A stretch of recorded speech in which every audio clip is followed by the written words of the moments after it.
الحمد للہ رب العالمین والعاقبۃ للمتقین والصلاة والسلام علی اشرف الانبیاء والمرسلین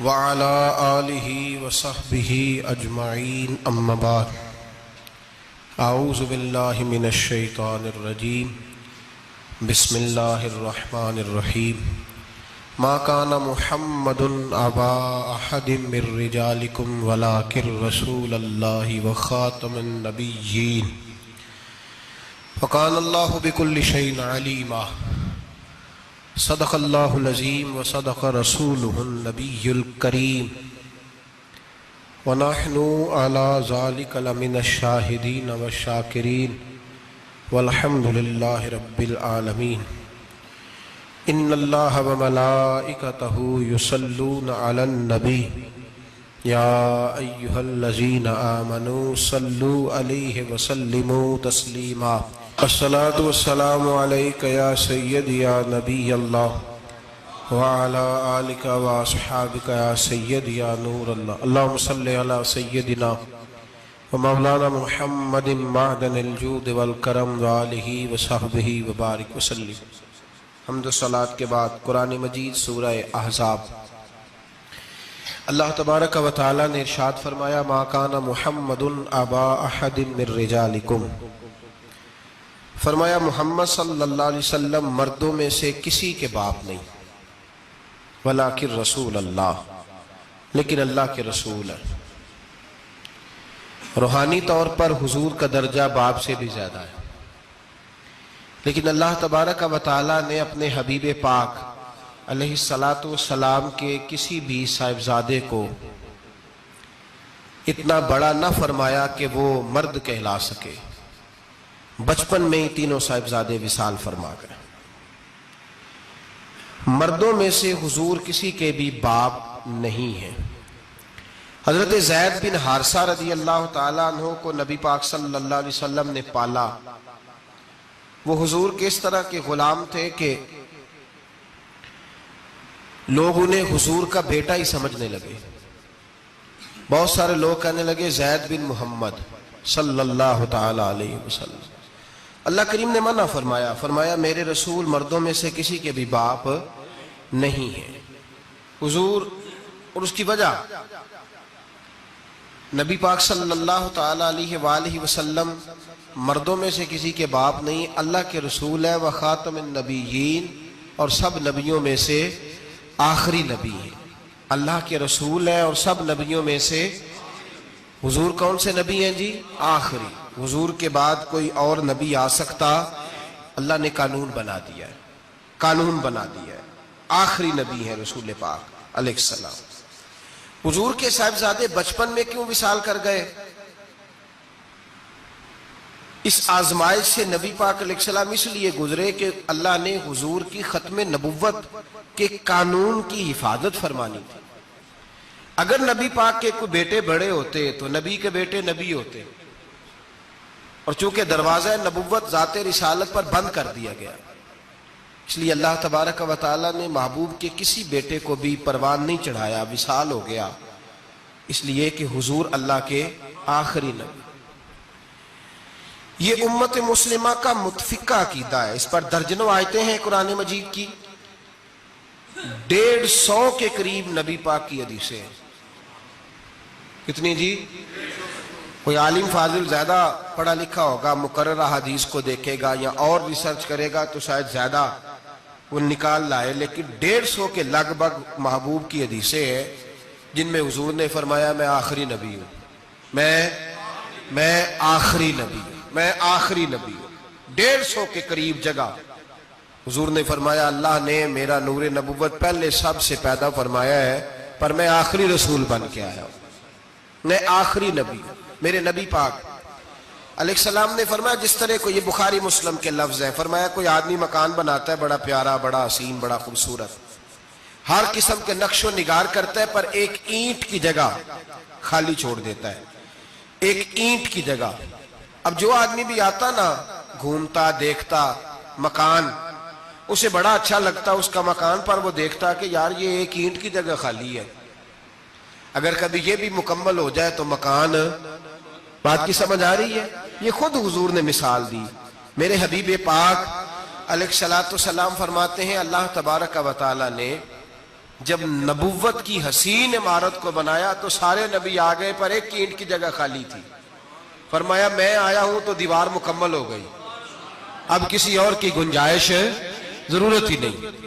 مکمل اکمل کامل دین نبی پاک کا۔ یا رسول اللہ آپ کس کس کے رسول بن کے آئے؟ فرمایا یا ایھا الناس انی رسول اللہ الیکم جمیعا، اے تمام انسانوں میں تم سب کی طرف اللہ کا رسول بن کے آیا۔ قرآن مجید نے کہا میرے نبی پاک صلی اللہ علیہ وسلم صرف انسانوں کے رسول نہیں، وما ارسلناک الا رحمتا للعالمین، جس جس کو اللہ نے بنایا ہے ان سب کے حضور رسول بن کے آئے، سب کے لیے رحمت بن کے آئے۔ دائرہ کار ہی بڑا وسیع ہے، تو اب کسی اور کی گنجائش ہے؟ ہاں کچھ لوگوں کو بیماری لگتی ہے، پاگل ہو جاتے ہیں، پاگل ہو جاتے ہیں۔ دعویٰ کرنا ہمارے زمانے میں ویسے ہی آسان ہے، اور پاکستان ہندوستان ویسے جمہوری ملک ہیں، اس میں ہر آدمی کو بولنے کی اجازت ہے، جو جس کی طبیعت آتی ہے بول سکتا ہے، گنجائش ہے۔ اور ویسے بھی کوئی کیسے پتہ کرے گا کہ کوئی کیا سوچ رہا ہے، کیا بول رہا ہے؟ نبی پاک صلی اللہ علیہ وسلم نے فرمایا تھا کہ میری امت میں 30 کے قریب ایسے دجال جھوٹے ہوں گے، 30 جو دعویٰ کریں گے کہ ہم اللہ کے رسول ہیں، 30۔ لیکن فرمایا میں آخری نبی ہوں، میرے بعد کوئی نبی آ سکتا، انا خاتم النبیین لا نبی بعدی، میں آخری نبی ہوں، میرے بعد کوئی نبی آ سکتا۔ 30 کے قریب۔ خود نبی پاک علیہ السلام کے زمانے میں 2 بندوں نے دعویٰ کر دیا تھا ہم نبی ہیں، بہت سارے لوگوں نے دعویٰ کیا، اور 1 2 4 نہیں، ابھی چند مہینے پہلے ایک بندے کو پھر دورہ پڑا تھا، بعد میں اس کا معلومات کی تو پتہ چلا نفسیاتی مریض ہے بیچارہ، وہ بھی کہتا تھا میرے پاس وحی آتی ہے۔ بہت سارے لوگوں نے، لیکن ایک بندے نے ذرا منظم ہو کے دعویٰ کیا، اور خود چونکہ وہ انگریز کا وفادار تھا، تابع دار تھا، وہ کہتا تھا میرے آنے کے 2 مقصد ہیں، معاذ اللہ اپنے آپ کو نبی کہتا تھا، 2 مقصد ہیں۔ ایک کہتا تھا کہ جو انگریز حکومت کا وفادار نہیں وہ اللہ رسول کا وفادار نہیں، معاذ اللہ، پہلا اس کا آنے کا مقصد وہ بیان۔ دوسرا اس کا مقصد یہ تھا، وہ کہا کرتا تھا کہ دین سارا باقی ہے، موجود ہے، قرآن، حدیث، نماز، روزہ، حج، زکوٰۃ، میں معاذ اللہ نبی بن کے آیا ہوں تو صرف ایک کام کرنے آیا ہوں کہ جہاد کوئی نہیں، جہاد نہیں کرنا، کفر کے خلاف لڑنا۔ آپ کو پتہ تو چل گیا ہوگا میں کس کی بات کر رہا ہوں، مرزا غلام احمد قادیانی، اس کے ماننے والوں کو مرزئی بھی کہتے ہیں، احمدی بھی کہتے ہیں، قادیانی بھی کہتے ہیں۔ ایک ہوتا ہے کافر، ایک ہوتا ہے مرتد، ان دونوں میں فرق ہے۔ عیسائی، یہودی، سکھ، ہندو یہ کافر ہیں، ان کا اپنا عقیدہ ہے، ٹھیک ہے جو وہ کر رہے ہیں، اسلام کسی پر جبر کا حکم نہیں دیتا، موج کریں، لگے رہے، ہم انہیں دین کی دعوت دیں گے پر ان پر کوئی سختی نہیں کر سکتے۔ ایک مرتد ہوتا ہے جو لبادہ دین کا اڑتا ہے، اپنے آپ کو مسلمان کہتا ہے، قرآن والا کہتا ہے، اسلام والا کہتا ہے، لیکن دین میں رخنا ڈالتا ہے، نیا عقیدہ گھڑتا ہے، وہ مرتد ہے، اس پر سختی کرنے کا حکم ہے۔ مرزائیوں کی مصیبت یہ ہے کہ وہ کہتے ہیں جی ہم قرآن کو بھی مانتے ہیں، ہم اسلام کو بھی مانتے ہیں، ہم نبی پاک صلی اللہ علیہ وسلم کو بھی مانتے ہیں، بس آخری نبی نہیں مانتے، ایک نیا نبی مانتے ہیں، اور پھر رنگ بڑا عجیب دیا، کہتے ہیں ذلی نبی ہے، بروزی۔ نوکھا فلسفہ سنے آپ حیران ہو جائیں گے۔ ذلی نبی کہتے ہیں میں مستقل نبی نہیں، میں نبی پاک کا سایہ بن کے آیا ہوں، یہ اس نے دعویٰ کیا۔ کہتا ہے میں مستقل نبی نہیں، میں حضور کا۔ اور بیوقوف، جس خدا نے اپنے رسول کا سایہ بنایا ہی نہیں کہ کسی کے قدم نہ آ جائیں، اور تیرے جیسے شخص کو سایہ بنانا تھا جس کی ایک آنکھ بھی کوئی نہیں، کانا ہے بیچارہ، مرزا کانا تھا، ایک آنکھ اس کی سلامت، اللہ کے نبیوں میں کوئی نقص ہوتا۔ ہمارے ہاں ایک دفعہ گفتگو ہو رہی تھی تو ایک مولانا کہنے لگے مرزا جھوٹا نبی ہے، استادوں نے روک دیا، کہنے لگے یہ لفظ بھی نہیں کہنا، جو نبی ہوتا ہے وہ جھوٹا نہیں ہوتا، اور جو جھوٹا ہوتا ہے وہ نبی یہ لفظ بھی نہیں کہنے، اس کو جھوٹا نبی نہیں کہنا. کہا حضور پھر کیا کہیں؟ کہنے لگے چلو کانا شانا کہہ لیا کرو، اتنی گنجائش ہے، یہ تو لو 2-4 جملے ہیں، جیسا بیچارہ ہے تھا ویسا چلو کہہ لو، کانا شانا کہہ لیا کرو، اس کی اجازت ہے، لیکن یہ لفظ کہنے کی اجازت منظم سازش کی اس شخص نے، منظم. اور یہ رکی نہیں. ہماری یونیورسٹیوں کے اندر بہت سارے لیکچرار بھرتی کیے جاتے ہیں جو قادیانی ہیں، مرزائی ہیں، اور آپ حیران ہوں گے یہ بات سن کے کہ یورپ کا ویزا سب سے آسانی سے اس بندے کو ملتا ہے جو کہتا ہے جی میں مرزائی ہو گیا ہوں، مجھے پاکستان میں خطرہ ہے، فٹافٹ بلا لیتے ہیں. تمہاری ان کے ساتھ کیا رشتہ داری ہے جو تمہیں فٹافٹ بلاتے ہیں؟ بتاؤ کیا تعلق ہے جو تمہیں سپورٹ کرتے ہیں؟ مرزا غلام احمد قادیانی نے دعویٰ کیا، پہلے وہ کہنے لگا جی میں محدث ہوں، میں حدیثوں کی تشریح کرتا ہوں. پھر کہنے لگا میں مجدد ہوں، دین کی تجدید کروں گا. پھر آہستہ آہستہ کہنے لگا جی میں امام مہدی بن کے آیا ہوں. لوگ کٹھے ہونے لگے نا، ہمارے لوگ تو دعا کرانے پہ قائل ہو جاتے ہیں، ویسے بھی جو نئی مداری لگائے اس کے بندے جلدی قائل ہو جاتے ہیں. علامہ اقبال نے پنجابی کا، میں خود پنجابی ہوں لیکن اقبال نے پنجابی کا مزاج بیان کیا ہے. پنجابی کا مزاج، اقبال کہتے ہیں پنجابی کا مزاج ہے کہ تحقیق کا پھندہ کوئی سیاد لگا دے، یہ شاخ نشیمن سے اترتا ہے بہت جلد. کہتے ہیں کوئی مداری دکھائے صحیح، اس کا کام ہے فٹافٹ پہنچ جانا. یہ مداریوں کا زمانہ ہے، جو اچھی مداری لگا لے، شور شار اچھا کرے، اس کے گرد لوگ، جو کہے میں نے پھونک ماری تو بندہ چل پڑا، پھونک ماری تو گر گیا، پھر میں نے ایسے کیا تو ایسے ہو گیا. کوئی مداری دکھائے صحیح، مداری کا دور ہے. اس نے بھی مداری لگا لی، میں دعا کرتا ہوں تو فلانا صحیح ہو گیا، میں یہ کرتا ہوں تو کبھی محدث ہو گیا، کبھی وہ مجدد ہو گیا. پھر کہنے لگا میں امام مہدی ہوں. پھر اس نے تھوڑی ترقی کر لی تو کہنے لگا میں مسیح موعود ہوں، وہ جو حضرت عیسیٰ علیہ السلام نے دوبارہ پیدا ہونا تھا تو لہذا میں آ گیا ہوں، معاذ اللہ. پھر آہستہ آہستہ جب اس نے سمجھا نا کہ اب بندے تھوڑے پکے ہو گئے ہیں جو میرے ساتھ ہیں، پھر کہنے لگا نہیں میں ذلی نبی ہوں، بروزی، میں سایہ بن کے آیا ہوں. مرزا غلام احمد قادیانی، پشت پناہی اس کو انگریز کی حاصل تھی. کسی شخص جب حکومتیں سپورٹ کرتی ہیں پھر اس کا آگے بڑھنا بڑا آسان ہو جاتا ہے. اس کی انگریز نے مکمل پشت پناہی کی. اپنے بچوں کو سمجھائیں جو بات عرض کر رہا ہوں. ہمارے اپنے شہروں میں جو معروف سکول ہیں ان کے اندر ایسے ٹیچر بھرتی ہونے لگے ہیں جو قادیانی اور مرزائی ہیں، جو گندے نظریات کے حامل لوگ، جو طرح طرح کی، آپ کو نہیں پتا، ہمیں تو شوق ہی بڑا ہے نا، بچہ ایف ایس سی کرے صحیح، جائے جدھر مرضی، بی ایس سی کرے بس وہ، اور بڑی جلدی لوگ مائل اور قائل ہوتے ہیں.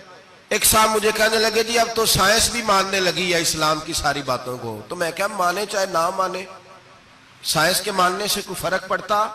نہیں مانتی سائنس تو نہ مانے، کیا اس میں حرج ہے؟ ایک حکیم صاحب بڑے پرانے بڑے سیانے کہنے لگا جی میں 2-3 امراض کا علاج کرتا ہوں، اس میں ایک کھانسی بھی ہے، چند قطرے شراب کے ڈال کے میں دوائی بناتا ہوں، بندہ ٹھیک ہو جاتا ہے. میں نے کہا آپ کا دماغ ٹھیک نہیں. میرے نبی پاک صلی اللہ علیہ وسلم نے جس چیز کو گند کہا ہے اس میں کبھی شفا ہو سکتی، سارا زمانہ بھی کہے کہ ٹھیک ہو جائے گا تو اس میں شفا ہو سکتی. جو پیشاب سے زیادہ پلید ہے اس میں بھی کبھی شفا ہو سکتی ہے. تو سائنس مانے، حکمت جو مرضی کہے. ڈاکٹر روز کہتے ہیں کزن میرج سے مسائل بنتے ہیں، قریبی رشتہ داروں میں شادی کرنے سے. رسول پاک علیہ الصلوۃ والسلام نے سگے چچا کے بیٹے کے ساتھ حضرت فاطمہ کا نکاح کیا. اگر مسائل بن سکتے ہوتے تو رسول پاک کبھی یہ کام کر سکتے؟ سوال ہی پیدا نہیں ہوتا. روز ڈاکٹر کہتا ہے آپ پتہ کرنے جائیں بیماری کہاں سے لگ گئی، آپ کے خاندان میں تو کسی کو نہیں تھی، فلانے کو تو نہیں تھی، سسرال میں میکے میں. بھئی اللہ کے رسول نے فرمایا بیماری متعدی نہیں ہوتی، ایک کو دوسرے سے لگ سکتی. تو ساری دنیا کے ڈاکٹر کہیں بے شک ہماری طبیعت مان سکتی، ہم کوئی کچے نظریات کے لوگ ہی نہیں. یہاں تو بندے فٹافٹ ایسے ہو جی وہ سنا تھا اس نے کہا تھا. کیا مطلب ہے؟ ساڈے نبی دی زبان ساڈے واسطے قرآن، ساڈے نبی دی زبان ساڈے واسطے قرآن، ختم ہو گئی بات. جو مرضی کو کہتا، پھر عقیدہ مضبوط. زبردست، ایک منٹ کے لیے بھی ہلنے کی ضرورت نہیں۔ مرزا صاحب نے دعوے کر دیے، لوگ کٹھے ہونے لگے، انگریز کی پشت پنائی تھی، اور اس نے سب سے پہلا اٹیک ان لوگوں پہ کیا جو سردار کہلاتے تھے، چودھری کہلاتے تھے، زمیندار تھے۔ غور کریں جو بات سمجھا رہا ہوں۔ اس کا سب سے پہلا الناس والا دین ملوکہم، لوگ اپنے سرداروں کے مذہب پہ ہوتے ہیں۔ مرزے کا سب سے پہلا اٹیک، قادیانیوں کا سب سے پہلا جو حربہ تھا وہ چودھری لوگ تھے، بڑے لوگ، اس لیے کہ اسے پتا تھا کہ ان لوگوں پہ قبضہ جمایا جائے گا تو باقی جو عوام ہے اس کو قریب کرنا آسان ہو۔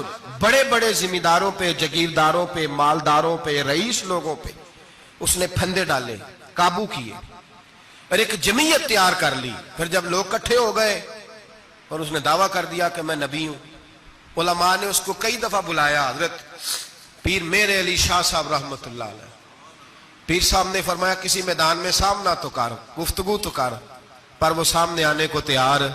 امیر ملت پیر جماعت علی شاہ صاحب محدث علی پوری رحمت اللہ علیہ فرمایا سامنے تو آ نہ کہیں، سامنے تو آ تو صحیح۔ حضرت حجت الاسلام مولانا حامد رضا خان صاحب رحمت اللہ تعالی علیہ حضرت کے صاحبزادے فرمانے لگے تو ایسا بے ایمان ہے، سامنے کیوں نہیں آتا، باہر تو نکلنا، آ تو صحیح۔ ہم تو اس رسول کے ماننے والے ہیں جو ہر میدان میں سامنے آ جاتے تھے، ہر میدان میں، ہر میدان میں، لیکن نبی دنیا میں تبلیغ کرنے آتے ہیں، کشتی کرنے نہیں آتے۔ مولانا حامد رضا صاحب نے وزیر خان مسجد میں تقریر کی، اعلیٰ حضرت کے شہزادے تو فرمانے لگے ہم تو اس رسول کے ماننے والے جو ہر میدان میں سامنے رہے۔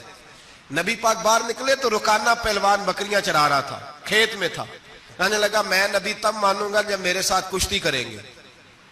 حضرت بلال حبشی رضی اللہ تعالیٰ عنہ فرماتے ہیں کہ حضور کا مزاج نرم و نازک تھا، ہاتھ پھول سے زیادہ نرم ہوتے تھے، کستوری سے زیادہ خوشبودار ہوتے تھے، نرم و نازک وجود تھا، مکھی نہیں بیٹھتی تھی۔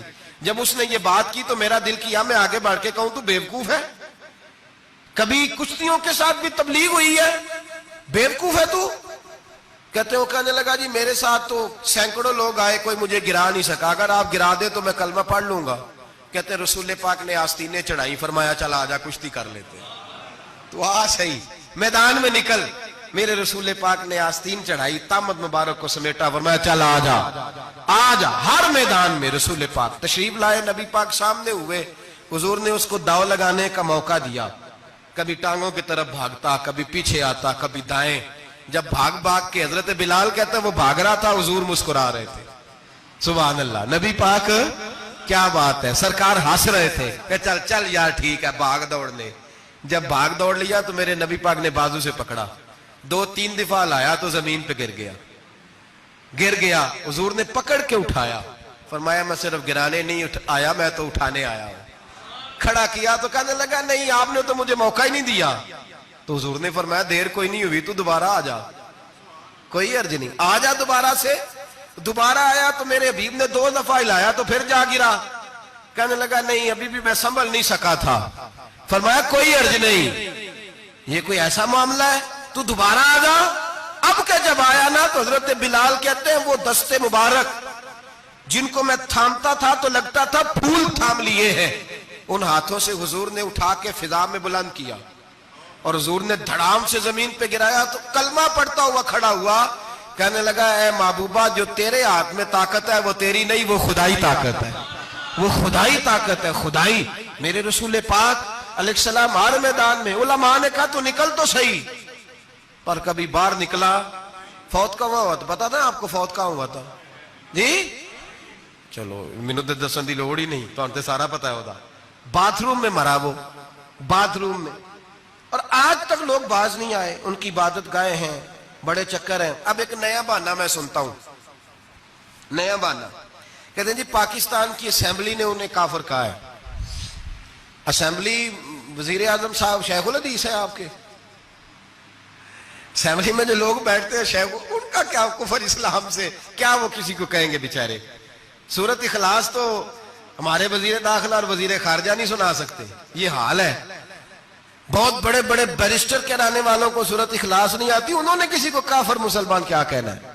اسمبلی کا مسئلہ نہیں ہے، امت مسلمہ کے علماء محدثین محققین کا متفقہ فیصلہ ہے کہ مرزائی کل بھی کافر تھے، آج بھی قیامت تک کافر اور بدترین کافر ہے، ہلکے پھلکے کافر بھی نہیں، سپرلیٹر ڈگری ہے، زبردست قسم کے کافر ہے، چھوٹے موٹے بھی نہیں، آخری درجے کے بدترین مشرک ہیں یہ۔ ہم لوگوں کی اپنی موج ہے جمہوری، اور نہیں جی نہیں نرمی کرنی چاہیے، نہیں جی نہیں نرمی کرنی۔ ایک پارٹی والا دوسرے پہ سختی کر رہا ہے، مذہب کے معاملے میں سارے اس نے اخلاق کے قائل ہیں، سب اخلاق کے قائل ہیں، نرمی کرو ٹھیک ہے، سب کو کہو چلو ٹھیک ہے گلی برابر کی ہے ووٹ برابر کے لے لو، وہاں کہتے ہیں نہ دیے تو لڑائی بھی ہوگی، ناراضگی بھی ہوگی، جھگڑا بھی ہوگا، یہ بھی ہوگا۔ دنیا داری کے معاملے میں سختی اور دین کے معاملے میں ایسا نہ کرو۔ وہ بدترین مشرکین ہیں، انہوں نے ایسے ایسے ظلم کیے۔ وہ تو کہتے ہیں جو ہمارے پیچھے نماز، مرزا تو یہ کہتا تھا جو مجھے نہیں نہ مانتے وہ سارے شیطان کے پیروکار ہیں، تو سب کو شیطان کہہ رہا ہے، تو نرمی کر رہا ہے۔ اور پھر اس کی کرامتیں بڑی عجیب تھی، فرشتہ آتا تھا وہی لے کے، اس کا نام تھا ٹیچی ٹیچی، اپنی کتاب میں لکھا ہے۔ نام کیا ہے؟ نبی پاک صلی اللہ علیہ وسلم نے فرمایا کہ جناب عائشہ کے ساتھ میرا نکاح اللہ نے آسمانوں پہ کیا ہے۔ اس نے حدیث پڑھ لی تو سویرے اٹھی اس نے بھی ایک فتویٰ دیا۔ ایک بی بی تھی، نام تھا محمدی بیگم، کہنے لگا میرا بھی اس کے ساتھ آسمانوں پہ نکاح ہو گیا ہے۔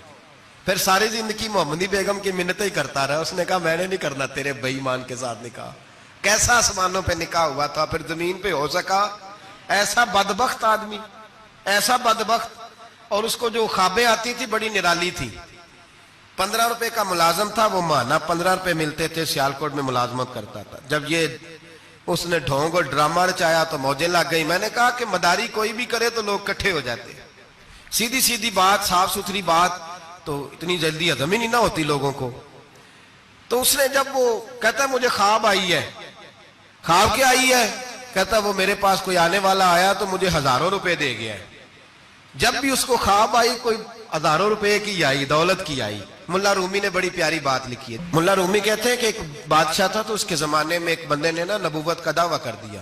اس نے کہا میں بھی نبی ہوں، معاذ اللہ ثم معاذ اللہ۔ بادشاہ بڑا سمجھدار تھا، سیانہ بندہ تھا۔ اس نے کہا اس کا پس منظر تو پتا کرو، کوئی پاگل تو نہیں، کوئی گھر میں جھگڑا تو نہیں رہتا، اس کا بھوک کا ستایا ہوا تو نہیں، کیونکہ اس طرح کے بندے مختلف دعوے کرتے پھرتے ہیں۔ پتہ کیا، معلومات کی، تو لوگوں نے آ کے بادشاہ کو بتایا کہ نا کچھ نہیں نا تو 15 دن اس کو روٹی نہیں ملتی بیچارے کو۔ بڑے کاروبار کی ہے، چمکا کوئی نہیں، تو اس نے کہا چلو یہ والا کام کرتے ہیں، مشہور تو ہو جائیں گے نا، بدنام جو ہوں گے تو کیا نام نہ ہوگا۔ بادشاہ نے کہا چلو ٹھیک ہے بلاؤ۔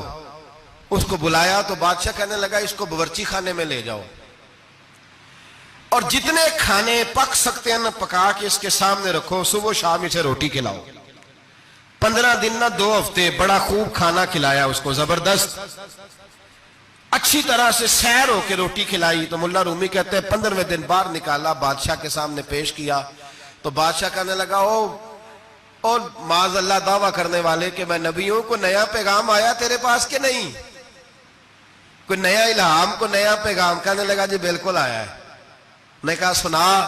کہنے لگا میرے پاس نیا پیغام آیا ہے کہ تو جہاں پہنچ گیا یہاں سے نکلنا نہیں، اب تو نے یہیں رہنا ہے، یہ مجھے حکم ہوا ہے، لہذا اگر تو حکم عدولی کرے گا تو نافرمان ہو جائے گا۔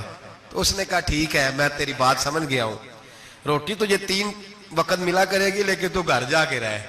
آج کے بعد اس طرح کا کوئی دعویٰ، پیٹ کے ہاتھوں مجبور ہو کے لوگ دعوے کرتے ہیں۔ اور پھر جو ان کے ساتھ ہوتے ہیں نا وہ بھی بہت سارے پیٹ کے ہاتھوں مجبور ہوتے ہیں، تنخواہیں لگ جاتی ہیں، اور جب کسی کی تنخواہ لگ جاتی ہے پھر پراپوگنڈا کرنا اس کی ذمہ داری ہوتی ہے، شور کرنا ذمہ داری، رائے عامہ ہموار کرنا اس کی ڈیوٹی ہوتی ہے۔ مرزے نے بہت سارے لوگ بطور تنخواہ دار وہاں رکھے، پھر یہ تحریک چلی، 1 2 4 نہیں، درجنوں لوگ اس میں شہید ہوئے، جگہ جگہ رسول اللہ کے غلاموں نے صلی اللہ۔ اور بڑی ذمہ داری سے بات کہہ رہا ہوں، بڑی ذمہ داری سے، دین کی کوئی تحریک چلتی ہے تو نہ سیاستدان نکلتا ہے، نہ جاگیردار، نہ سیاستدان، نہ وڈیرا، نہ کوئی اور، الا ماشاءاللہ۔ دین کی تحریک چلتی ہے تو نہ یہ لاکھ روپیہ لینے والے نعت خواں باہر نکلتے ہیں، نہ جو بڑی گدیوں پہ جدی پشتی پیر بیٹھے ہیں وہ باہر آتے ہیں، وہ علماء اور مشائخ جن کا دین سے رشتہ ہے۔ اگر پیر جماعت علی شاہ صاحب نکلے تو خالی پیر نہیں تھے، عالم دین بھی تھے۔ اگر پیر میرے علی شاہ صاحب نکلے تو خالی پیر نہیں، بہت بڑے عالم تھے. حجت الاسلام نکلے تو خالی پیر نہیں، عالم تھے. یہ علماء نکلتے ہیں مار کھاتے ہیں. ایک عالم نے مار نہیں کھائی، دو نے نہیں کھائی، درجنوں نے کھائی، ہزاروں اور سینکڑوں نے کھائی. علماء نے قربانیاں دی، جیلوں میں بند ہوئے. علامہ محمود رضوی صاحب رحمت اللہ تعالی علیہ کو پکڑ کے لاہور کے قلعے میں بند کیا گیا، اور انگریز نے اس قدر سخت سزا دی کہ علامہ کو باندھ کے ختم نبوت کی تحریک چلانے کے جرم میں الٹا لٹکا کے تو نیچے توڑی ڈال کے اور چیزیں ڈال کے دھواں جلا دیا گیا. ان کے ناک میں دھواں جاتا تھا. ساری زندگی دمے کے مریض رہے، 2-3 باتیں بھی کھول کے نہیں کر پاتے تھے. اس قدر زیادہ اذیت دی گئی علماء کو، اس قدر زیادہ. علامہ عبدالحمد بدایونی رحمت اللہ تعالی علیہ فرماتے ہیں کاٹنے والے جانور ہماری شلواروں میں ڈال کے نیچے سے باندھ دیا جاتا تھا. کہا جاتا تھا اب ختم نبوت کی بات کرو، لیکن کوئی شخص بھی ایک منٹ کے لیے بھی پیچھے ہٹنے کو تیار. قربانیاں دے کر قربانیاں ان بے ایمانوں کو کافر قرار دلوایا. اور پھر بطل حریت امام وقت حضرت علامہ شاہ احمد نورانی رحمت اللہ علیہ اور مولانا عبدالستار خان نیازی کو سزائے موت کا حکم ہوا. مولانا ابو الاسناد اعلیٰ حضرت کے خلیفہ تھے، ان کے صاحبزادے سید خلیل احمد صاحب رحمت اللہ تعالی علیہ کو سزائے موت کا حکم ہوا کہ مرزائیوں کے خلاف انہوں نے علم بلند کیا. وہ تو پاکستان بنا. پھر جدوجہد شروع ہوئی، پھر زور ہوا. پھر علامہ نورانی رحمت اللہ علیہ کی قیادت میں پورے زور اور شور کے ساتھ تحریک چلی. آخر مجبور ہوئے اس دور کے وزیر اعظم بھٹو صاحب مجبور ہو گئے اور کہا ٹھیک ہے سویرے میں مرزے کے پوتے کو بلاتا ہوں، آپ اسمبلی میں بیٹھ کے بات کریں، ان سے گفتگو کریں. اگر ہم قومی اسمبلی کے ممبران نے دیکھا واقعی جھوٹا ہے تو ہم انہیں اقلیت قرار دے دیں گے. علامہ نورانی حضرت ابو بکر صدیق کی اولاد تھے اور میرے اعلیٰ حضرت فاضل بریلوی رحمت اللہ علیہ کے خلیفہ کے بیٹے تھے، اور خود حضور مفتی اعظم ہند رحمت اللہ علیہ کے مرید تھے. حضرت علامہ نورانی ساری زندگی ایسا لباس پہنتے تھے کہ اس کے اندر سلوٹ نظر نہیں آتی تھی. امامہ اتنا حسین ہوتا تھا کہ دیکھنے کو دل کرتا تھا، اور گاڑی میں بہترین میں بیٹھتے تھے. لیکن مکان ساری زندگی کرائے کا رہا، کرائے کا. لوگ کہتے ہیں ملنے جاتے تھے سیڑھیوں سے اترتے تھے تو علامہ نورانی سیڑھیوں پہ بٹھا لیتے تھے، کہتے 2 ہی کمرے ہیں اور میں آپ کو بٹھا نہیں سکتا، گھر میں جگہ نہیں. تو کہا حضرت آپ اجلے تو بڑے نظر آتے ہیں. تو آپ فرماتے لباس دنیا کو دکھانے کے لیے پہنا ہے، اور باقی تو سارا میرا معاملہ خدا رسول کے ساتھ ہے. میں جانوں اللہ رسول جانے. میں بھکاری بن کے نہیں جینا چاہتا، خودداری کے ساتھ وقت گزارنا چاہتا ہوں. علامہ نورانی کہتے ہیں جس رات صبح اسمبلی میں مناظرہ ہونا تھا تو میں سوچنے لگا آج رات کیا کروں. تو پھر مجھے خیال آیا میں نے وہی کرنا ہے جو بدر کی رات میرے مصطفیٰ نے کیا تھا. ساری رات میں مصلے پہ بیٹھا رہا. کہتے ہیں بس اونگ لگی تو بات بن گئی، آنکھ لگی تو بات بن گئی. کہتے ہیں سحری کا وقت ہوا تو دستک ہوئی دروازے پہ. 2-3 نادان دوست کہنے لگے آپ ہمارے گھر آئے. فرماتے میں ان کے گھر گیا. جب ان کے گھر پہنچا تو وہاں مرزئی اور قادیانی 10 کروڑ روپیہ بریف کیس میں بند کر کے لائے اور کہنے لگے مولانا یہ بیانہ ہے، بیانہ، یہ آپ بیانہ پکڑ لیں اور باقی پیسے بعد میں. سنا ہے مکان بھی کرائے کا ہے، سنا ہے آپ کے پاس کوئی پراپرٹی نہیں، یہ بیانہ لے لے باقی بعد میں آئے گا. علامہ نورانی کہتے ہیں میں نے جب پیر کی ٹھوکر لگائی تو بریف کیس کھل گیا اور اس میں کروڑوں روپے بکھر گئے. مجھے کہنے لگے پیسے دیکھ کے تو آپ کو خیال آ گیا ہوگا کہ بچوں کے لیے بھی کچھ سوچنا ہے، پیچھے بھی پلٹ کے دیکھنا ہے. تو نورانی صاحب رحمت اللہ علیہ فرمانے لگے میں نے کہا ہاں میں وصول تو کر لیتا پر تم نے قیمت بڑی تھوڑی لگائی ہے. ایمان بیچنا اتنی تھوڑی قیمت، میری تو رات زیادہ قیمت لگ گئی ہے، بڑی زیادہ قیمت، میں تو بک گیا ہوں پہلے سے. کہنے لگے آپ کی کیا قیمت لگی ہے؟ فرمانے لگے رات میں درود پڑھتے پڑھتے سویا ہوں تو مدینے والے رسول کا دیدار نصیب ہوا ہے اور نبی پاک نے تھپکی دے کے کہا فکر نہ کرنا میں تیرے ساتھ ہوں. تو کہنے لگے جس کی قیمت محمد عربی لگائے کوئی اسے خرید سکتا ہے؟ سویرے میدان لگے گا اسمبلی میں اور میں اسمبلی کے فلور پہ ثابت کروں گا تم کل بھی بے ایمان تھے، آج بھی بے ایمان ہو، قیامت تک تم بے ایمان ہی رہو گے. جتنا مرضی پڑھ جاؤ، لکھ جاؤ، جتنی مرضی بڑی عبادت گاہیں بنا لو، جتنا مرضی شور کر لو اور جتنے مرضی کینیڈا اور امریکہ تمہارا ساتھ دے لے، ہمارے رسول آخری نبی ہے، حضور آخری نبی ہے، یہ امت کا متفقہ عقیدہ ہے، اس میں کسی کو رکھنا ڈالنے کی اجازت۔ آپ فرماتے ہیں سویرے وہ آیا، بڑے زور سے آیا، کبھی انگریزی بولتا، کبھی کوئی بولی بولتا، لیکن احمد رضا کے دروازے کا ایک فقیر ایک بات ہی کرتا، وہ رضا کے نیزے کی مار ہے کہ عدو کے سینے میں غار ہے، کسے چارہ جوئی کا وار ہے کہ جو وار وار سے پار۔ کہتے ایک اور مولوی صاحب بھی آئے میرے ساتھ مناظرہ کرنے، ان کی اپنی کتاب سے نکل آیا کہ نبی پاک کے بعد آخری کوئی اور نبی آ جائے تو فرق نہیں پڑتا، اپنی کتاب سے، ان کے دارالعلوم بانی، دارالعلوم بنانے والے کی کتاب سے نکل آیا۔ تو مولوی وہ مرزا کہنے لگا تم نے بھی تو لکھا ہے، ہم نے کہا یہ بھی بے ایمان ہے، اعلیٰ حضرت کہہ چکے ہیں یہ کافر ہے، یہ بھی تمہاری طرح کا ہی ہے ظالم، لہذا اس کی بات کا کوئی اعتبار نہیں ہے، کافر قرار دے دیا گیا۔ کفر تو ہو گیا، اقلیت تو ہو گئی، لیکن وہ آج تک اپنی حرکتوں سے باز۔ ہمارے بچوں کو پتہ ہی نہیں یہ کتنے غلط ہیں، ہمیں خبر ہی نہیں کہ یہ کتنے برے ہیں۔ بھائی ایک صاحب سے میری ایک دفعہ بات ہوئی،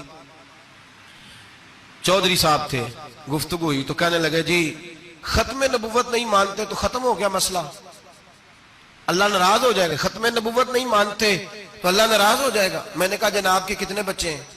کہنے لگے 4، زمین کتنی؟ 20 کلے، کتنے کتنے آئے بولیے؟ تو میں نے کہا ایک نیا بندہ آ کے کھڑا ہو جائے کہ میں بھی آپ کا بیٹا ہوں، تو آپ راضی ہیں؟ مثال دے رہا ہوں سمجھانے کے لیے، بلا مثال و بلا تشبیہ، آپ راضی ہو جائیں گے؟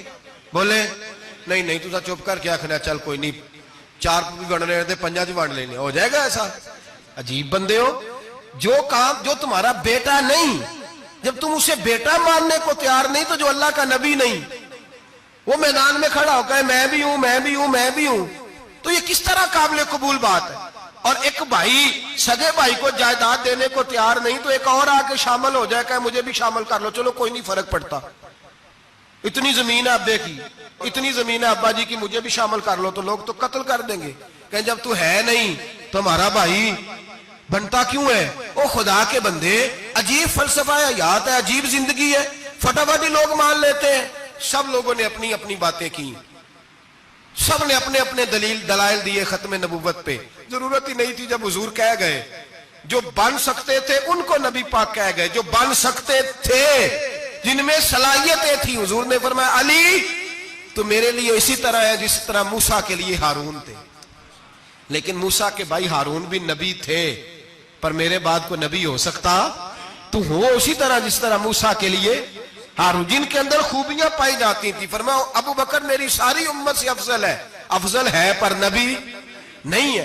میرے رسول پاک نے فرمایا عمر فاروق میں وہ ساری خوبیاں پائی جاتی ہیں جو ایک نبی میں، لو کان نبی بعد لکان عمر ابن خطاب، اگر کوئی میرے بعد نبی ہوتا تو خطاب کا بیٹا عمر ہوتا۔ جو ہو سکتے تھے جب وہ نہیں ہوئے تو کانا شانہ اٹھ کے آ گیا ہے، ادھر قادیان کا رہنے والا، اور تو کہتا ہے نہیں مجھے مان لو، چلو پورا نہ مانو، ذلی مان لو، بروزی مان لو، کوئی حیا ہونی چاہیے۔ بڑے بڑے سیانے بندے، ان کو آج تک پتہ ہی نہیں کہ یہ ذلیل کتنے، ان کے اندر خباثت کتنی پائی جاتی ہے۔ میرے رسول پاک امت کے لوگوں نے اپنے اپنے دلائل دیے، نبی پاک کی امت نے اپنے اپنے۔ حضرت میاں محمد بخش صاحب رحمت اللہ علیہ ختم نبوت پہ بات کرنے لگے تو انہوں نے انوکھی بات ہی کر دی، انوکھی بات۔ ایک شخص ان سے کہنے لگا چل کے دیکھو تو صحیح، ملے تو صحیح۔ آپ فرمانے لگے دفع کرو، جنہ اندر عشق ہے رچیا اونا نہیں پج جانا، پاویں سونے ملن ہزارہ آسانی یار بٹونا۔ ہم نے دائیں بائیں دیکھنا ضرورت ہی نہیں، ہمارے رسول نے کوئی کمی چھوڑی نہیں، باقی آ رہے ہیں یہاں خیرات لینے۔ حضرت موسیٰ کہہ رہے ہیں اللہ اپنے آخری نبی کی امت میں شامل کر لے، تو ہمیں کیا ضرورت ہے پتہ بھی کرنے کی؟ اور سن لیں، یہ یاد رکھیں بات، امام اعظم ابو حنیفہ رحمۃ اللہ علیہ فرماتے ہیں اگر کسی بندے نے دعویٰ کیا کہ میں نبی ہوں، دعویٰ کیا کہ میں نبی ہوں، اور سامنے والے نے اسے یہی کہہ دیا نا کہ اگر تو نبی ہے تو معجزہ دکھا، تو یہ کہنے والا بھی کافر ہو گیا، اس لیے کہ اس نے تو دلیل مانگ لیا، یہ تو تھوڑا سا متفق ہوا ہے۔ تماشا دیکھنے کے لیے بھی اگر کہا نا کہ اگر تو نبی ہے تو دلیل لا، کوئی معجزہ، تو یہ لفظ کہنے والا بھی بولیے دائرہ اسلام سے کیوں مانگی تو نے دلیل؟ کیا ضرورت پڑی تھی؟ کیوں تو نے ایسا کہا؟ اتنا متفقہ عقیدہ ہے کہ تو مانگ تو یہ بھی نہیں کہہ سکتا کہ چل کچھ کر کے دکھا، یہ بھی تیرے لیے جائز ہے۔ صوفیاء کہتے ہیں تو نے سوچ کیسے لیا؟ طریقت کے اندر تو غیر کی مداخلت قابل قبول، اللہ نے توحید کا ہر جگہ خیال رکھا، رسالت کی وحدانیت کا ہر جگہ خیال رکھا۔ اللہ ایک، قرآن ایک، اسلام، نبی ایک، باپ، استاد، کوئی کسی قسم کی مداخلت کی ضرورت کیسے لوگ مداخلت کر لیتے ہیں؟ فٹافٹ حضرت پیر سید مہر علی شاہ صاحب گولڑوی رحمت اللہ، حضرت خواجہ شمس العارفین سیالوی رحمت اللہ علیہ کے پاس پڑھا کرتے تھے، تدریس ہوتی تھی، خواجہ صاحبوں کو بٹھا کے درس تصوف، درس قرآن، درس حدیث دیتے تھے۔ یوں بیٹھے ہیں، گفتگو ہو رہی ہے، پڑھایا جا رہا ہے، ایک بڑے نورانی چہرے والے خوبصورت بزرگ اندر آئے، بڑی تازگی، بڑا پیار، بڑی مٹھاس ان کے آنے میں۔ جب وہ آئے تو حضرت شمس العارفین اٹھ کے ملے، ماتھا چوما، پیار ہوا، 2-3 منٹ گفتگو ہوئی تو گفتگو میں بڑی نورانیت، بڑی خوبصورتی، بڑی رانائی، بڑی ٹھنڈک ملی دونوں بزرگوں کی ملاقات سے۔ چند لمحوں کے بعد، تھوڑی دیر گفتگو کے بعد وہ بزرگ اٹھے باہر نکل گئے۔ حضرت شمس العارفین مریدوں پہ نظر ڈالی، فرمانے لگے تمہیں پتہ ہے یہ کون تھا؟ شاگردوں جانتے ہو کون تھا؟ کہا حضور نہیں۔ فرمایا خضر علیہ السلام تھے، مجھ سے ملنے آتے ہیں اکثر، اور ابھی گلی میں ہوں گے، کسی نے ملنا ہے تو مل لو۔ دوڑ کے گئے سارے لوگ ملاقات کرنے، بھاگے گئے۔ پیر میر علی شاہ صاحب بیٹھے ہیں، آپ نے فرمایا میر علی تم نے نہیں ملنا؟ کہنے لگے حضور نہیں۔ فرمایا کیوں؟ کہنے لگے حضور میں اسے نہ ملوں جسے خضر بھی ملنے آتا ہے، اسے نہ ملوں جس سے وہ ملنے آتا ہے، میں نے کیا کرنا ہے ان سے مل کے؟ آپ سے ملوں گا جن سے حضرت خضر بھی ملنے آتی ہیں۔ جنہ تنام وچ عشق ہے رچیا اونا نہیں پج جانا، پانے پاویں سونے ملن ہزاراں، اسا نہیں یار وٹانا، ضرورت ہی نہیں۔ ایسے حسین محبوب کے بعد کسی اور جگہ نظر جمانے کی طبیعت ضرورت نہیں، توجہ نہیں، خیال نہیں۔ جس نے یہ پوچھ بھی لیا کہ تو بتا، کوئی معجزہ دکھا، وہ بھی دائرہ اسلام سے نبی پاک صلی اللہ علیہ وسلم کے زمانے میں حضور نے خود فرمایا تھا 30 کے قریب لوگ ہوں گے جو دعویٰ کریں گے ہم نبی ہیں۔ فرمایا دجال ہوں گے، کذاب ہوں گے جو دعویٰ کریں گے۔ ایک بندے نے تو حضور کی ظاہری حیات میں دعویٰ کر دیا، مسلمہ اس کا نام تھا، 150 سال کے قریب عمر پائی اس نے، اور بہت سارے اس کے ماننے والے اسی لیے ماننے لگے کہ عمر بڑی لمبی ہے۔ معاذ اللہ تعالیٰ، لوگوں کا اپنا اپنا مزاج ہے نا، ماننے کا اپنا اپنا مزاج ہے۔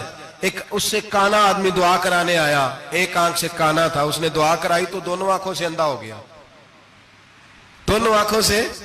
اللہ نے اسے سزا دی تو ایک ماننے والا کہنے لگا فٹافٹ مان جاؤ، ورنہ جو اس کی نہ مانے پورا اندھا ہو جاتا ہے۔ ماننے والوں کا اپنا انداز ہے نا۔ ایک لنگڑا آیا، ایک ٹانگ سے لنگڑا کے چلتا تھا، مسلمہ سے دعا کرانے آیا تو دوسری بھی ضائع ہو گئی، یہ اس کا حال تھا۔ پر ماننے والوں کا کیا کیا جائے؟ ماننے والے جس کو مرضی ماننے لگتے ہیں، نفسیاتی طور پر لوگ کمزور ہو جاتے ہیں۔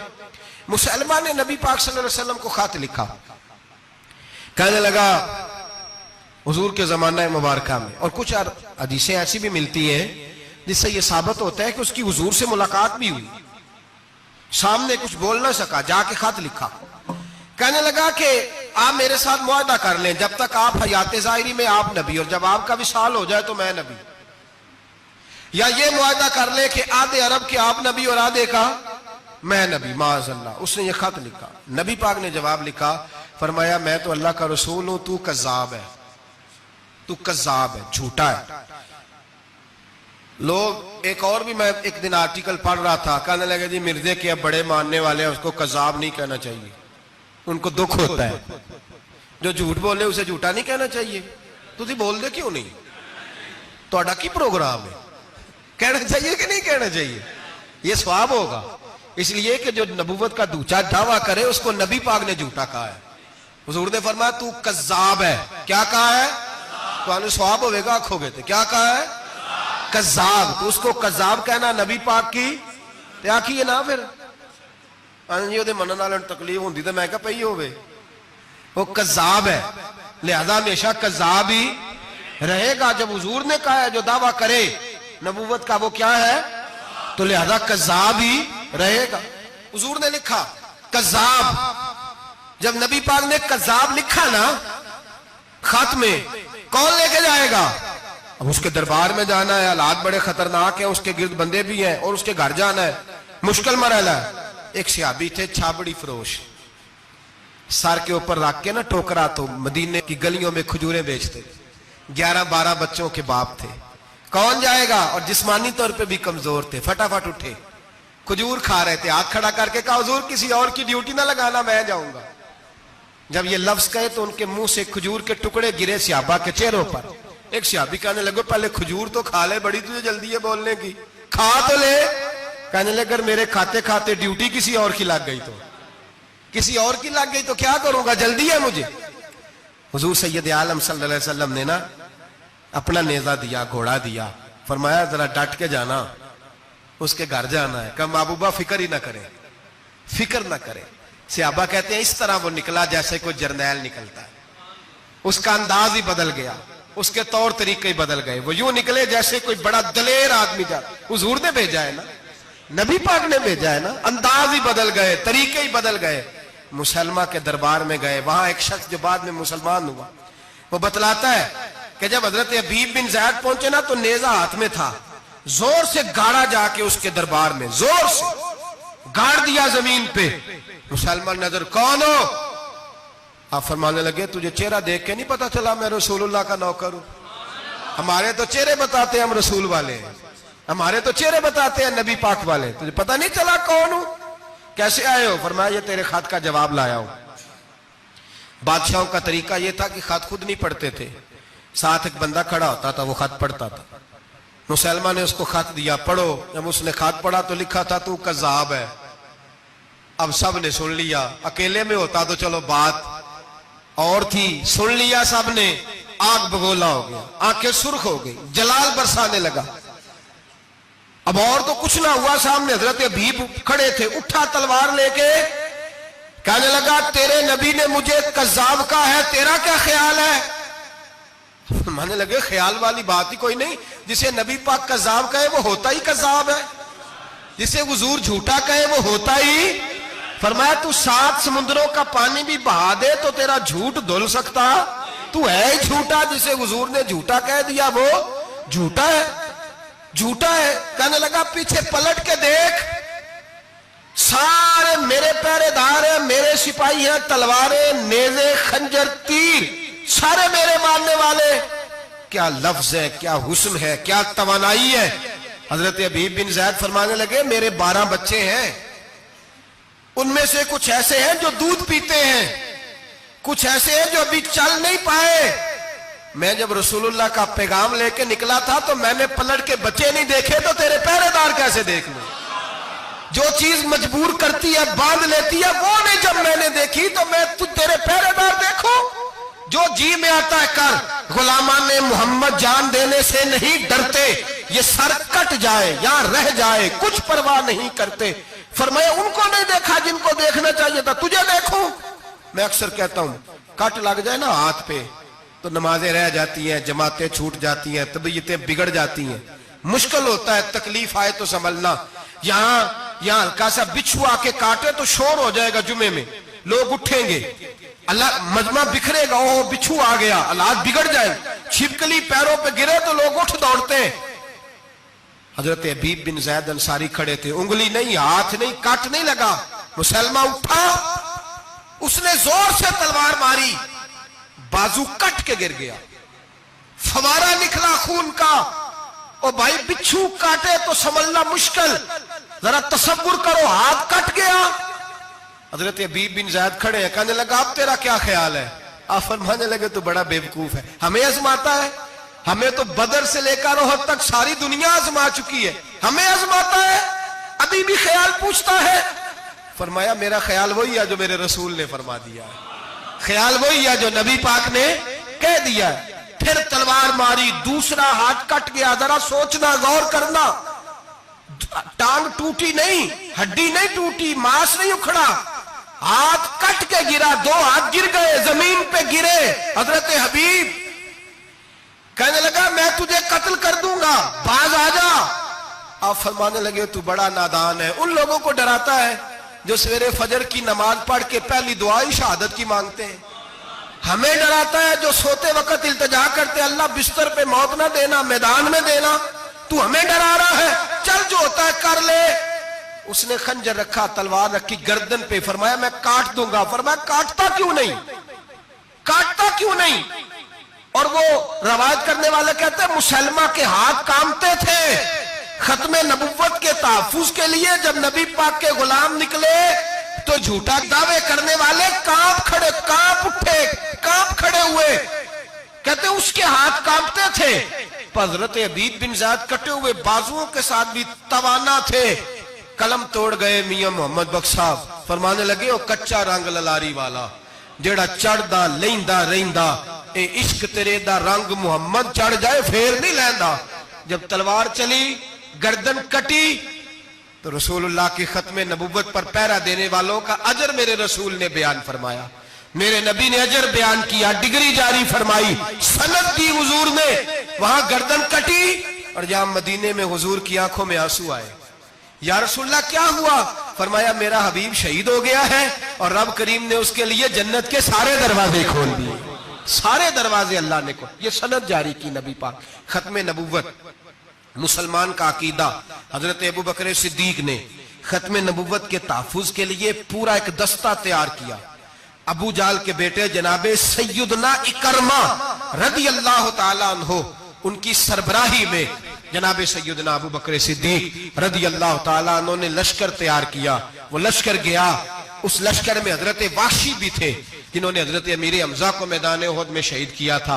فرماتے ہیں میں دعا کرتا تھا اے اللہ بہترین مسلمان میرے ہاتھوں شہید ہوا ہے، اب میرے ہاتھوں کوئی بدترین کافر قتل کرا تاکہ میرا کفارہ ہو جائے۔ فرماتے جب میں گیا، جب میں نکلا میدان میں پہنچا تو مسلمہ میرے سامنے آ گیا، جھوٹی نبوت کا دعویٰ کرنے والا۔ کہتے ہیں جب سامنے آیا تو میں نے اس کو مارا، تیر وہ گرا، اور جب گرا تو میں نے رکھا پھر اس کی گردن پہ پیر۔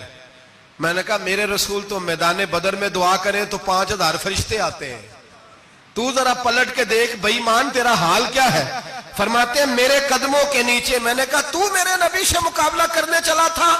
میں رسول اللہ کا ادنا غلام ہوں، نہ بدری ہوں، نہ اشرا مبشرہ میں سے ہوں، نہ میں خلفائے راشدین میں سے ہوں، پر ہوں رسول کا غلام، الصحابی کن نجوم میں شامل ہوں۔ فرماتے میں نے گردن کاٹی اور اللہ نے مجھے موقع دیا۔ حضرت امیر حمزہ اگر میرے ہاتھوں شہید ہوئے تھے تو نبی پاک کا بدترین دشمن بھی میرے ہاتھوں قتل ہوا۔ ختم نبوت کا تحفظ ہر دور میں ہر جگہ صحابہ کرتے رہے۔ ہم بچوں کو کچھ نہیں سکھا پا رہے، ہمارے بچے لا بلد ہیں دینی تعلیمات سے، ہم یہ شعور دے کے بھیجتے ہی نہیں کہ بیٹا جو اس طرح کی ذرا بھی بات کرے اس کا ذکر کرنا بتانا۔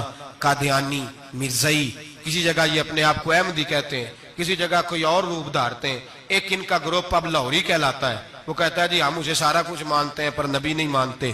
ہم نے کہا تم بھی تو بے ایمان ہو نا، کافر کو تو مان رہے ہو نا، چاہے مجدد بھی مانو مفسر بھی مانو، مان تو ایک بے ایمان کو رہے ہو نا، کافر کو کافر ماننا ضروری ہے۔ اللہ نے کہا کل یا ایھا الکافرون، اللہ نے کافر کو کافر کہا ہے، تو کافر کو کافر ماننا یہ ضروریات دین کا حصہ ہے۔ تو لہٰذا اپنی اولادوں کو، نسلوں کو، آنے والے طبقات کو، بالخصوص کالجز میں، یونیورسٹیز میں اور ان جگہوں پہ جو لوگ تعلیم حاصل کرنے جاتے ہیں، ان بچوں کو خاص کر کے سمجھائیں، ان پر خاص دھیان دیں، توجہ کریں کہ وہ بچے ان چیزوں سے باز آئیں، پرہیز کریں۔ میں نے کہا کہ ایک بہت بڑا طبقہ، اور پھر ایک اور بہت بڑی تکلیف کی بات یہ ہے، ہماری حکومتیں یہ خیال نہیں کرتی کہ کوئی بند باندھا جائے، کوئی ایسا صورت بنائی جائے، کوئی جو ہے وہ ایسی ترتیب لگائی جائے کہ جو لیکچرار آئے یا سرکاری عہدے پہ کوئی شخص آئے اس کی جان پھٹک کی جائے، وہ کون ہے، اس کا عقیدہ کیا ہے، وہ کس نظریے کا ہے۔ ہمارے ہاں کوئی ایسا اندازہ نہیں، اس لیے یہ مرتد، یہ کفار، یہ برے لوگ پھیلتے چلے جا رہے ہیں۔ اپنی صفوں کے اندر ان لوگوں کو تلاش کریں۔ اور پھر ایک اور بات یاد رکھیں، کفر سے جب بیزاری ہوتی ہے نا، ان لوگوں کو احساس ہوتا ہے کہ ہم غلط ہیں، ہمارے ساتھ اظہار بیزاری ہے۔ ان لوگوں سے جو اظہار بیزاری کیا جاتا ہے اس کا مطلب یہ ہے کہ ان کو احساس ہو کہ ہم غلط ہیں۔ اور بہت سارے لوگ بس ایسے ہی ان کے پیچھے لگ گئے بلا وجہ، دیکھا دیکھی، دوستوں کی وجہ سے، ان کو پتہ ہی نہیں کہ یہ کتنے برے ہیں۔ اللہ کی بارگاہ میں یہ دعا کرتے ہیں کہ اللہ تعالیٰ ہماری آنے والی نسلوں کو ان برے اثرات سے محفوظ رکھے۔ اور اللہ تبارک و تعالی ہمیں حضور کے ختم نبوت کے عقیدے پر پختگی عطا فرمائے، ہمیشہ مدحت خیر الانام میں گزرے۔ دعا ہے یوں عمر درود و سلام۔